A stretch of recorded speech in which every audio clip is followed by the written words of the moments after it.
Hello and welcome to episode 65 of Prose. This week, we continue the last couple weeks' themed packaging, the focus this week being speculating about the world of tomorrow, with a galactic offer that is bound to make anyone happy, and a recounting of the power of democracy and death through the lens of a futuristic traffic accident. As I mentioned during the last episode's introduction, I'm currently upgrading the home studio a bit more, both in hardware and software. So I hope that you will be patient as I learn how to make the podcast's quality even better. As always, I would love for listeners to come join Prose via social media, all platforms being under the same name, @Prose Podcast. Also, the best way to really help the show is by leaving a rating and or review at Apple Podcasts or any other podcast service. Ratings and reviews are what help others find this podcast. For easiest access to the show, subscribe using Apple Podcasts /iTunes, Google Play, Stitcher, Spotify, or whatever podcast catcher is your favorite.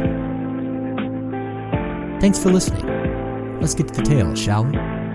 This week we have Borrow My Bliss and the Neon Halo. Enjoy.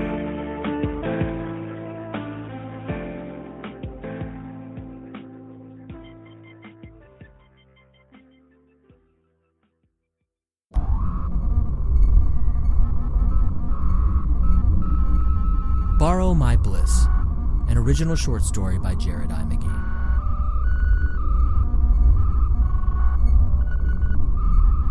That's right, Janice. The 7 sessions down at Borrow My Bliss package is down to just 100 units. That is a saving of almost 1,000 units, marked from the original service price. Thanks for calling in to clarify. For those of you just now joining us, you've entered into this Neurocast at just the right time. Okay, nation, if you are feeling down, if you are feeling blue, if your Soma chai lattes aren't working like they used to, this is the deal for you.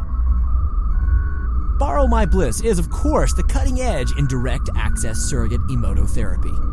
Just as easily as you have neuroed into our little sale, you can have all those feelings of despair, loss, self-harm, general saddy-waddies go right out the window.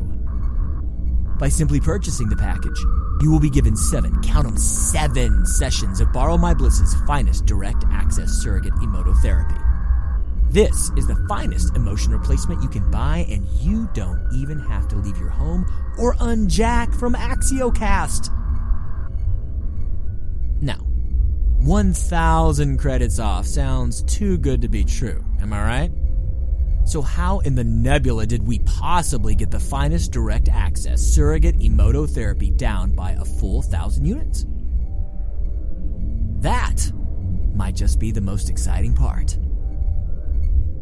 The most recent breakthroughs in cognitive interface and neurocastable cerebral rewrites at University of Deimos, Mars side, have completely revise what we know about direct access surrogate emototherapeutic approaches and how to apply them. Originally deemed classified by our loving and protective magistrate, the research has recently been released to the public sector, as our dear magistrates want nothing but love and kindness and feelings of worth to flourish amid we, imperial citizens of the nation. Borrow My Bliss is the exclusive purveyor of these new cutting-edge techniques, so the price is locked in thanks to the powerful, the caring magistry. These advances have made the therapies easier to access, in both price and number of appointments, far more potent, and even a skosh or two safer than the older, now outdated processes. A win-win-win! This all sounds amazing, right? Well, I know what is holding you back from blinking your credit shift our way for your 7 sessions of Borrow My Bliss's finest direct access surrogate emototherapy. Cost. It's always cost. Even with 1,000 credits saved, 1,000. 100 credits still seems a bit steep for your monthly allowance. I get it. I get it. Firstly, let me just say that this is worth it Just flat out. Treat yourself, sure, but spend those credits to change your life. And, as if that weren't enough to push any of you nervous Nellies over the edge on this, for now, exclusive deal through AxioCast, we have a real-life Borrow My Bliss direct access surrogate emototherapist live with us this morning for a quick look into his life and this therapy. Shinar, are you there? Hello, Jen Stafine. Hello, AxioCast listeners. Hail the Galactic Magistry. Hail the Galactic Fleet. My name is Shinar Dwarnkin, and I hail from Red Lake on the Martian homeworld. I hold a magisterial certificate masterate in emotosurrogacy from Phobos University and have been licensed to practice for 5 Universal Standard TF or Terra Firma years now. As alluded to, this direct access surrogate emototherapy is like nothing you have ever heard of before. My job is to ensure that you have the happiest experiences of your life. Here's how it works. Just like always in emotosurrogacy, I will have a neural uplink into Borrow My Bliss's system. This system has been specifically redesigned to mine even deeper into my own memories of happiness, love, and self-worth, ensuring only the best basal human emotion of joy is coming to you down the neural connection. After mining my emotions, the patented collection system maps and draws from the electrical impulses in my brain while simultaneously pumping them into yours, all while simultaneously stimulating those same places in yours, all while putting your thalamus, hypothalamus, and pituitary glands, as well as other producers of neurotransmitters and fun chemical cocktails, into overdrive. Oxytocin, dopamine, serotonin. You'll be positively drowning in it while you live my own best, happiest memories put through your own consciousness lens, the machine tailoring them to each individual Borrow My Bliss customer and their own experiences. And Shinar? Yes? This is all safe and ready to go for your average everyday AxioCast customer, right? Oh, why Yanquist knows it, yes. Previous direct access surrogate emototherapeutic approaches were not so strictly regulated by the Magistry, so they got a bad rap from bad purveyors. These rogue therapy firms and therapists have been dealt with, and the new technologies are relatively well tested. All the rumors and accusations and bad gossip marring the good people of the direct access surrogate emototherapeutic community should be ignored. The Magistry assures all customers that the new practices are safe and to be encouraged for others to experience the type of happiness I once had before mining it out to people. In truth, the only downside to the newer, sleeker approach is that we surrogates are mined dry for our own happiness in order to let you all borrow our bliss. I miss being able to recall memories of my mother, my father, the foods they used to make me. You know, my mother used to... Well, thank you so very much, Shinar. Looks like he had to go real quickly. Too bad. Such a great guy, such a great, wonderful treat to have him here on the show. How kind it was for Borrow My Bliss to send Shinar down to use for a little bit of a cameo this morning. Wasn't that kind, citizens? Just to remind you, count 'em, 7 sessions of Borrow My Bliss's finest direct access surrogate emototherapy guaranteed to ramp up your happiness levels well beyond any of those overpriced dopasynth injections, and 100% safe and legal with the Magistry's seal of approval. You don't even have to unjack for this upper, folks. Alrighty, Roo. As you can tell, I love this deal, and I could talk forever about it. And about just how insane someone has to be not to transfer the units right now to take advantage of this offer in AxioCast's always free, patented fast as light beam-to-home delivery service. But time is wearing thin for us here on AxioCast. For those still interested in getting 7 sessions of Borrow My Bliss's finest direct access surrogate emototherapy, please don't hesitate to transfer those credits right now or Neuro into a personal interface with one of AxioCast's account specialists to help you finalize your order. But it is time for us to move on to our next product. Back again by very popular demand, we have our Fire Emerald cufflinks and a matching earring set to boot. Even better of a deal than the last time around, thanks to the recent liberation of Arcan 7 and their overflowing mines. As the Neurocast continues, we will be sure to update you on just how many Borrow My Bliss packages are left at this rate, so you don't miss out on this phenomenal, life-altering opportunity for real, true, momentary happiness. Now for a quick break for our check-in with and from the Galactic Magistry and the Galactic Fleet, and we'll move on to those Fire Emeralds. The Galactic Magistry and the Galactic Fleet approve of this Neurocast. Please shop soundly, knowing we are looking over you, and the quality of all products offered on AxioCast. Hail the Magistry. Hail the Fleet. Please note that Borrow Your Bliss and AxioCast are not responsible for suicide, self-harm, or any other actions coming from or of this type of therapy.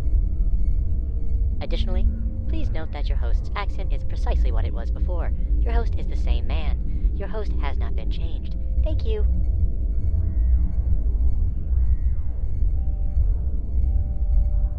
Thank you for listening to Borrow My Bliss, an original short story by me, Jared I. McGee. All noises and musical tracks in the background of the story are from freesound.org. The sounds and musical tracks are being used under CC 0 Universal Public Domain Dedication licenses. Next up this week, stay tuned for Neon Halo, another sci-fi story that looks at what road rage might be like in the 25th century. See you there.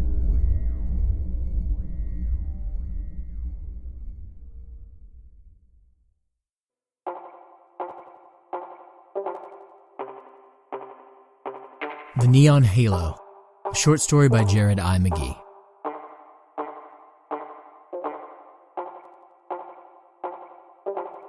Regret. It's never been an emotion that I embraced.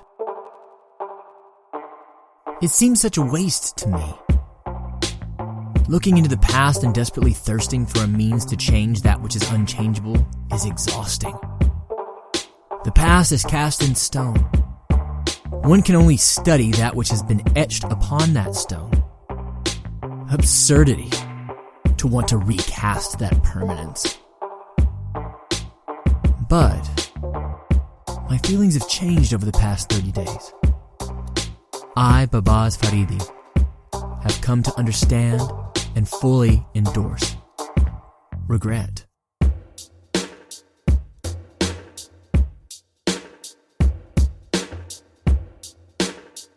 Though I did not know it at the time, this shift in who I am began on a normal Thursday night, leaving work at the Commissar's registry.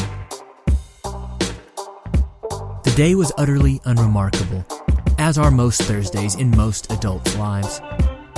I had registered my fair share of new product ideas, concept revisions, and political speech requests over the course of my 9-hour day, and I was more than ready to go home. Watch the mandatory telecast. I was still far too poor to be able to afford the fancy new neurocasting equipment. Listen to some commissarially approved music, lie back, and just plain relax. I jumped in my personal transport and began my 2-hour commute home. And yes, I know that the Commissar's proclamation on civil engineering integrity states that no commute can or will be over 90 minutes in one's personal transport, but, well, I just know that my own commute defies that proclamation. By all means, I am one damn loyal commissariant. But again, my long days at work do indeed end with a 2-hour trek back to my commissarially granted couple's residence. For a good long while, I had thought that maybe Jason and I would be having a child, meaning we'd move even closer to the urban center with all of its perks for those procreating for the budding nation. However, our petition for procreation has not received the appropriate approvals, even though we have filed and refiled on at least 4 separate occasions over the last half-decade. Jason and I must continue to be patient and trust in the Commissar's Registry's Procreation Regulation Department to make the correct decisions for the people in general and for us in particular. At any rate, there you have it. My commute that Thursday night was to be 2 hours long, and that continued commute would never cease to be the way of things until I got that damned crimson stamp on my petition. Rather than drive to music or news from the continued war front, the latter a daunting prospect after an intensely monotonous Thursday at work, I opted to drive in silence and defy the poster messages and email mailing campaign and the flashing neon on the dirigible surveillance ships, and just allow myself to get lost in my own thoughts. Daydreaming. It was a dangerous pastime, but I needed to escape into myself that day. Somewhere along the commute, roughly 50 minutes in according to my drive time log clock, another registered personnel transport clipped the side of my personal transport once, twice, sending the 2 vehicles into the shoulder of the Commissar's way. We both jostled and fought to control our transports, trying not to cause further harm to other commuters, one another, or ourselves. We both adeptly stopped that growing emergency rather quickly, and I was ready to get out, scan his ID, and move along our day, him being contacted by the Inquisitors about the incident later. It's not like there aren't surveillance devices everywhere. This man was in full view of everyone. At least, full view of everyone that had anything to do with civil governance of the capital of the Commissariat, which was a great many. So, my surprise was immeasurable when, after the skidding and sliding and eventual screeching to a halt, he shifted back into forward motion and began to pull away back onto the Commissar's way. I had never once ever used my neon halo. Not in any situation, most especially in something as small scale as a transport incident. But I was heated. And I just deployed it, flipping up the top of my directional shift and clicking hard down on the button. The automated AI immediately responded. Mr. Babaz Faridi, please confirm that you wish to deploy your neon halo after a resultant incident with driver Ferenz Maudi, driver D567C9871. I replied in the affirmative, the AI responding inhumanly quick again. Thank you for your honesty and your service to the Commissariat through your decisive action, Mr. Babaz Faridi. Please be prepared for neuroscan testimony in the next 120 hours. I smiled grimly as the offending driver, Mr. Ferenz Maudi apparently, driver D567C9871's car lit up with a searing red neon ring around it, and made the initial jerky override motion of the Commissar's nationwide AI taking over from the human operator. Other commuters whizzed by with wide eyes, gaping mouths, and applauding hands, them being so excited for an enemy of the people's peace to be ringed in the neon halo that they put their transports on the rather expensive automated setting. They had to clap after all.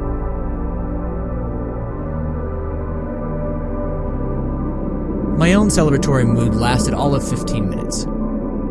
65 minutes into my commute, according to my drive time log clock. I had just killed a man. I had just killed Mr. Ferenz Maudi. And for what? A few dings to a stupid, shoddy personal transport that I'd been begging the registry to upgrade for me for at least as long as I've been trying for a child with Jason. He had broken the law and caused danger to the people, a capital offense. Had I not reported it, the surveillance squads would have fined Maudi and I heavily for not stopping and reporting the incident, not providing official narratives for the court archives, not being citizens following the rules, to be simple. And maybe it could have even been worse. I'd followed the rules. And like all offenses, be they transport or other infractions, Mr. Ferenz Maudi would have a vote of and by the people as to what his penalty should be. And that penalty, as it always was for someone defying the peace, tranquility, and safety of the people of the commissariat, would be death. My stomach roiled at what the next 3 to 5 days would bring. That night, Mowdy would be taken to the Inquisitor's fortified question house. His personal transport would be impounded to be given a once-over for evidence. Then, it would be reallocated to another up-and-coming citizen. Tomorrow night, after his questioners had ringed him for information, and the surveillance squad had sought to reconcile all of that information, they would call me. Because I don't have a neurocast. The AI would have already given the surveillance squad my commute information via mobile upload, but they would still speak to me for the general 10 minutes, getting my side of the story in my own words too. No more than 2 nights after the incident, all of the audio and video channels of the commissariat would begin advertising the coming vote regarding the case of Mr. Ferenz Mowdy. Most likely, my name would be mentioned too. Something like, "The citizen hero, Babaz Faridi, bravely deployed the neon halo to ensure that the commissar can continue to keep the citizenry happy and safe." Everyone at the registry would greet me like some demigod upon my return to work the next day. They would all tell me without a doubt that they would vote to expel Mowdy from the citizenry, the commissariat's phrasing for the death penalty.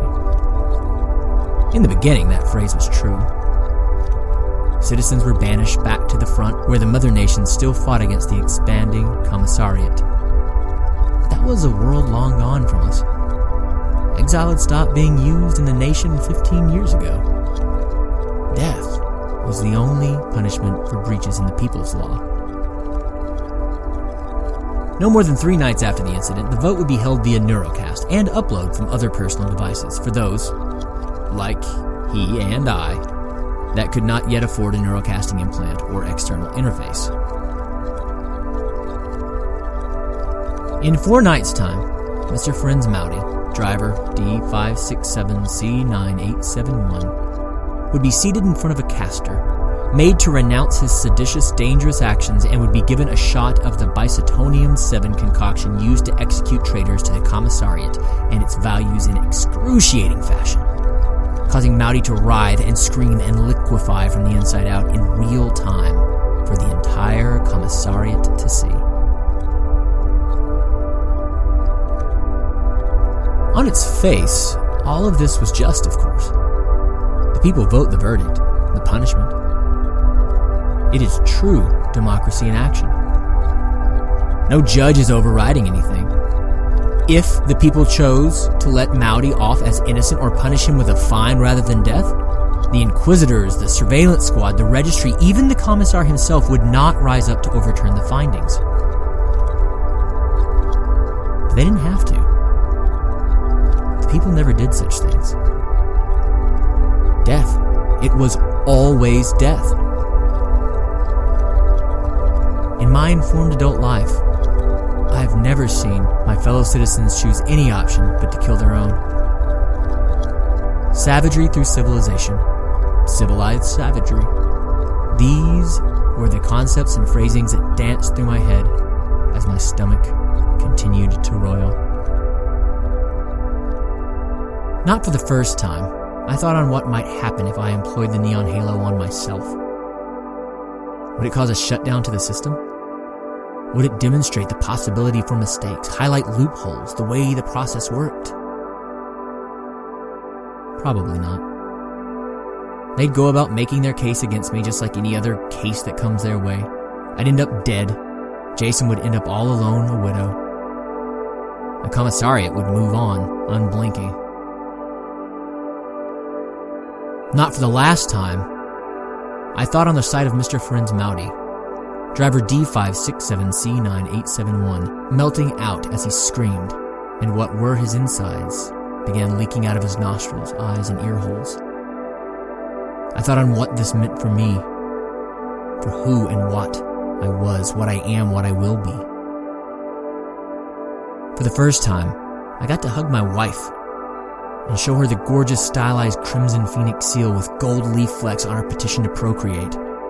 I saw her weep for joy and declare how perfect our new life together would be. Apparently, my heroism convinced those in power that Jason and I, the patriot hero and his wife, were great candidates for offspring that would serve the commissariat well after all. Not for the last time, I wondered if Jason might let me name a little one for ends. In my mind, that seemed only fair. A life for a life after all. Not for the last time. I watched a personal transport drive by my little home, ringed in the fiery red of the neon halo. And I wept.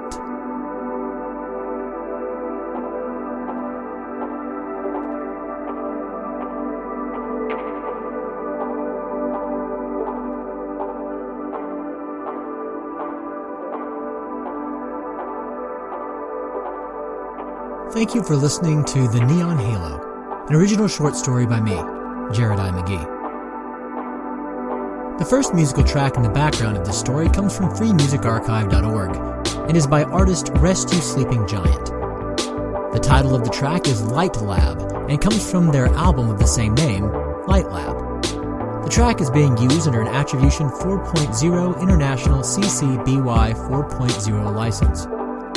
All other sounds you hear come from freesound.org and are being used under CC0 1.0 Universal Public Domain Dedication licenses. That does it this week for Prose. I hope that you are enjoying our continued forays into the darkness and into the speculative worlds of tomorrow. Until next time, I hope that you'll remember to love those around you, tell them that you do, and embrace this life as it is always stranger than fiction. Thank you so much for listening.